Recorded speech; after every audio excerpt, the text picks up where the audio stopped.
I really do appreciate the opportunity to speak with you today about our regions and our rural communities, their relevance, importance and their great potential. I want to thank the Australian's Editor-in-Chief, Michelle Gunn, for the invitation and for driving these really important series of summits right around the country this year. It's a really important thing the Australian is doing. We are meeting today in Perth, and I look forward to when this important Bush Summit is able to get out to the remarkable regions of Western Australia. Perhaps in future we might be able to have this summit in Kalgoorlie or Karratha or even the beautiful Kununurra. And I note Michelle mentioned Rupert Murdoch, the founder of this great Australian broadsheet, The Australian. And just to acknowledge, of course, that many of you will know many of West Australian families emerge out of Western Australia, and of course the Murdochs have very important predecessors in Sir Walter Murdoch, who of course was a very influential figure in Western Australia, contributing greatly to the social discourse of the time. And of course Murdoch University is named after Sir Walter Murdoch, a great ancestor of Mr Murdoch of the Australian fame. Greetings to all the speakers here today. There are so many great speakers. I do apologise if I don't recognise you all. I do want to make sure I acknowledge my Western Australian Government Minister counterpart for Regional Development, Don Punch, who's going to speak later today, and also some of the great leaders in our community within my portfolio of resources. APA CEO Samantha McCulloch, who I've seen here today, AMEC CEO Warren Pearce, and also CMEWA CEO Rebecca Tompkinson. Great leaders in their fields. I will also want to acknowledge, I can see there are a number of federal parliamentarians in the audience and also some state members of parliament too, and thank you all for coming and participating in this important summit.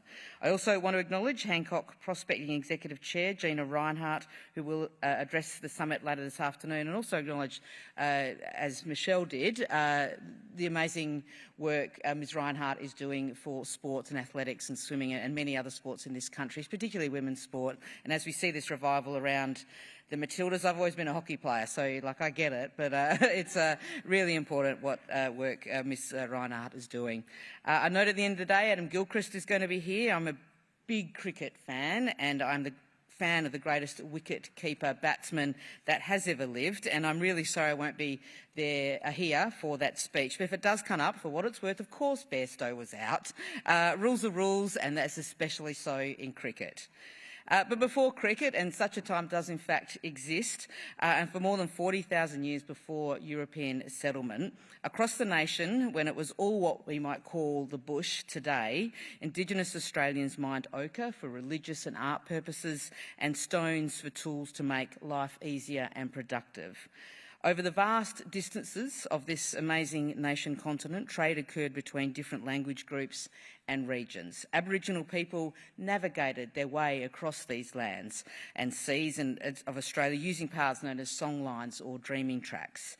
Before European settlement, first Australians made the most of all the bush has to offer. Aboriginal people were Australia's first mappers, miners and navigators. After European settlement, Australians looked inland in search of grazing and farmland and, of course, for minerals, and they found these in abundance. Our natural resources were the basis for an extraordinary period of national growth and development in the mid to late 19th century. Per capita incomes in Australia at the time were 40% above those of the United States, and our standard of living has remained high ever since. We have the hard work and ingenuity of our rural and regional communities to thank for that prosperity. Many of our regional cities and towns only exist thanks to mining. Bendigo, Mount Isa, Kalgoorlie and Karratha all owe their continued existence thanks to mining and resources. Like many Western Australians, I have my family roots in the bush. My grandmother, Peggy Pizer, was born in Coolgardie and grew up in the goldfields, and she was a daughter of one of the many Victorians that headed west to chase the gold rush. Those Vics chased gold and they delivered WA to the Federation, and some may say that was not the best thing. And they have a lot to answer for, but not me. I'm all up for the Federation. As we've become a more urbanised nation, our engagement with and our appreciation of the bush, I believe, has diminished. Over 86% of us now live in big capital cities. Most of Australia's job and economic opportunities have gravitated to the suburbs and inner cities, in contrast to decades past. This has not only depleted the bush of its young people, but set many small towns on a slow path to decline. It has also led to losing sight of what the bush represents and the central role it plays in Australia's future. It has, I think, led to many Australians in urban areas losing sight of where much of the nation's prosperity comes from, where the food and energy comes from, and we need to change this. Fortunately, we're now seeing a reset in favour of the regions. People are continuing to flock to the bush, drawn to its amenity, its livability, its comparatively affordable housing, and in Western Australia by good jobs with big salaries and bright futures. Go west, young man used to be the catch cry of 1800s America as settlers struck out in search of their future. But today, I would say we can continue to say go west, but also go north. Our northwest, and indeed all of our north, holds enormous opportunity. Catch a flight to Perth from Brisbane or Adelaide most days and you'll likely be seated alongside workers in high vis on their way through a swing on a resources site in northern Western Australia. A new generation of Australians bound for regional WA to seek their fortune and to build themselves and their families a better life. In my view, and as was reported earlier today, every East Coast-based parliamentarian, even journalists, should experience Perth Airport on any given Monday or Tuesday at around 5 a.m. Here you will witness that extraordinary airlift of workers to the north that occurs week in, week out to ensure our nation's continued prosperity off the back of our remarkable geology and the efforts of resources industry. And I might add, that airlift continued week in, week out, right through the COVID pandemic to keep this country moving. And that's a really important contribution Western Australia made to the whole national economy during those very testing times. Growing a stronger, more successful nation doesn't begin and end at our cities. It also means supporting our regions and regional towns to be strong, vibrant and economically diversified. As Minister for Resources and Northern Australia, I'm committing to unlocking the bush's full potential and furthering the multi-generational effort of developing the regions to our north, many of which suffer from the twin tyrannies of distance and disadvantage. Australians in rural and remote areas have a right to the same basic services on offer as those of us that live in the cities. Investing in Northern Australia's economy will boost migration to these areas. It will enable the provision of services and economic opportunities for country people that some in the city take for granted. It will help accelerate development of the North's abundant mineral and energy resources, which will be key to the global goal of reaching net zero emissions. The refreshed Developing Northern Australian White Paper will deliver a prioritised action plan to refocus delivery and re-inject urgency in the economic and social development of Northern Australia. More intense weather events, for example, require greater investment in disaster resilience and in risk reduction. The recent flooding and destruction of transport infrastructure in the Kimberley brought this into very sharp focus for us all. At the same time, more of Northern Australia's critical minerals wealth will be needed to drive that global transition to decarbonisation. Capturing that opportunity must significantly benefit regional communities and industries. One of the major tools with which we can accelerate economic growth and population across the north is the Northern Australia Infrastructure Facility. Since 2016, the NAIF has backed 15 resources projects in Northern Australia with a total loan value of over $2 billion, creating over $24 billion in economic benefit. But we want to build further on those benefits, which is why the Australian Government recently expanded the facility and broadened the investment remit so it will make a real difference to the life of Northern Australian communities. And that was a bipartisan effort, and I want to be clear on that. Regional and Northern Australia is much more than mining, as anyone here at this summit knows.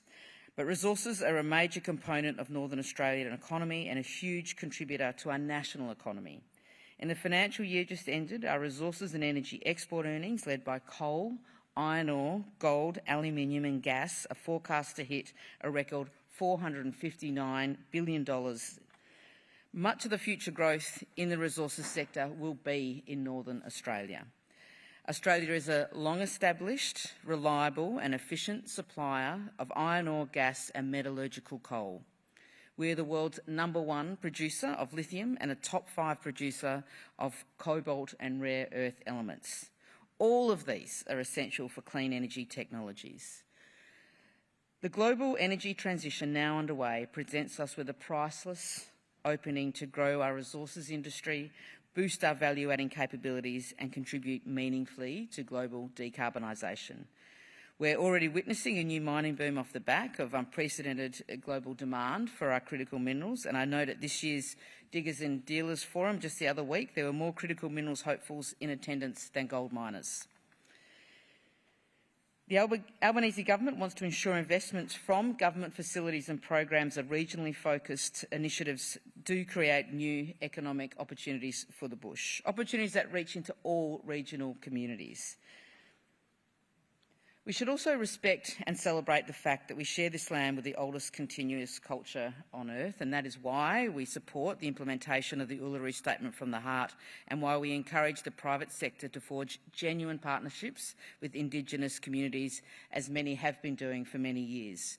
Now, more than ever, our miners and outback businesses are working closely with First Nations custodians and communities to achieve better outcomes in local recruitment, training, education and procurement.